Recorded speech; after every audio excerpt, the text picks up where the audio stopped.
Hi. First of all, I want to thank Ricardo and Rochester for having us here.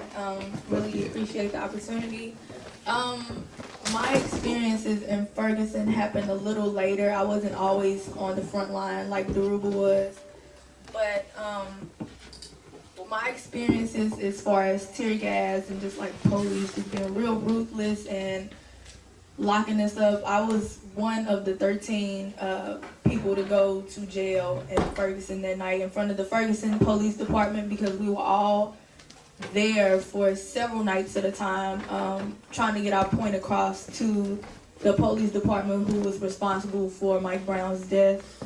Daruba also went to jail, and I'm also expecting, me and my child spent more time in jail than Darren Wilson, and I think it's absolutely ridiculous. And this is day 74 now, and I'm not sure if everybody's paying attention to what's going on the news, but every day they release different bits and pieces of information, of new things coming out about the case. They're saying that Mike Brown's blood was found on Officer Wilson's uniform, in the car, and on the gun. So basically they're preparing us for a non-indictment. And they thought it got crazy in Ferguson. The first few weeks, it's going to be crazy when we get back home. So Tribe X and freedom fighters are just trying to prepare the people mentally to deal with this, because my biggest fear is that lives are going to be lost because of this. Because it's been going on for a while, and like he said, this is murder number 3 by the police in 2 months.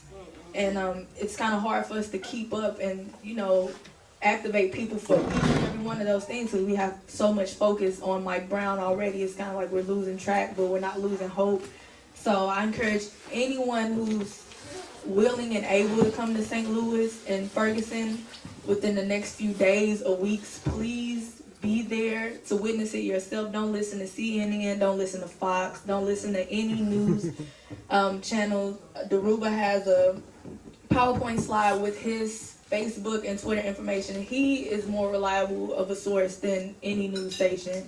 And and you can follow the people that he follows that keeps you with the real, the raw, and the updated stuff. So that's all I have to say. Just to talk about a little bit more of what's happened down there. When we occupied SLU, we had Q&As with the students. The first Q&A that we had, like 500-600 students showed up to the Q&A, and we're talking about like white supremacy and white privilege, and this is a predominantly white crowd. And I know if I was to just start talking about things right now, it might make some people feel uncomfortable, like it made them feel uncomfortable. And I just want to articulate that when having these conversations, it's not about making people feel guilty, you know what I'm saying? Because none of us are in control of the situations that we're born into, and this structure was already created before we were born. Having these discussions is about, once we acknowledge that privilege exists in these things, what do you do after that? And so that's one thing I want to articulate to you guys, and as white allies, a lot of these conversations should be started by you guys. If you guys know what's going on, don't be afraid to talk about these things, you know what I'm saying? Because hearing it come out of my mouth, it may, just because of the way that this conversation is, it comes off as like a negative thing. And people need to realize that you ignoring certain issues is almost as bad as you being on the other side. You know what I'm saying? It is as bad. You have to acknowledge these things and then act on them. And so if a lot of you guys are conscious and aware of these issues, I want to encourage you to fuck being an ally, you know what I mean? Like, do this shit, you know what I mean? Like, go out there and put you're gonna lose friends. You're gonna lose friends, man. And that's the reality of this shit.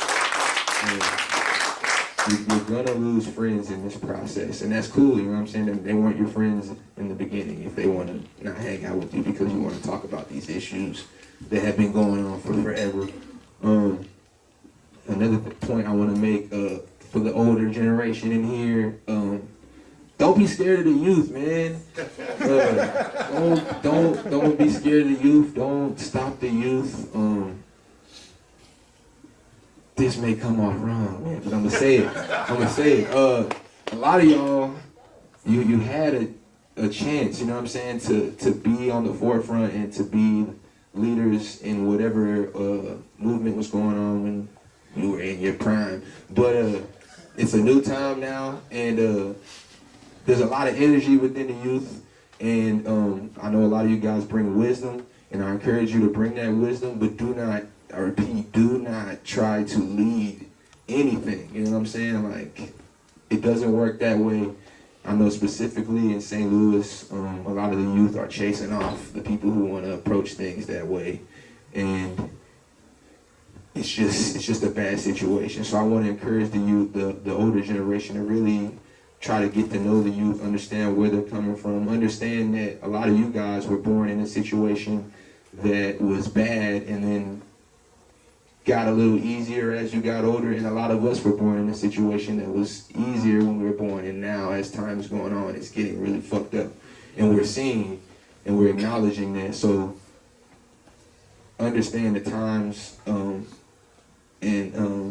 really use the resources that you have to help the youth and guide the youth, and not try to lead the movement. Because I know in St. Louis, the clergy especially, a lot of them are older and they want to come out there like, this is the way to go, you know what I mean? Load your signs and march until your feet get tired, and that's not the way to go, you know what I'm saying? We're done marching.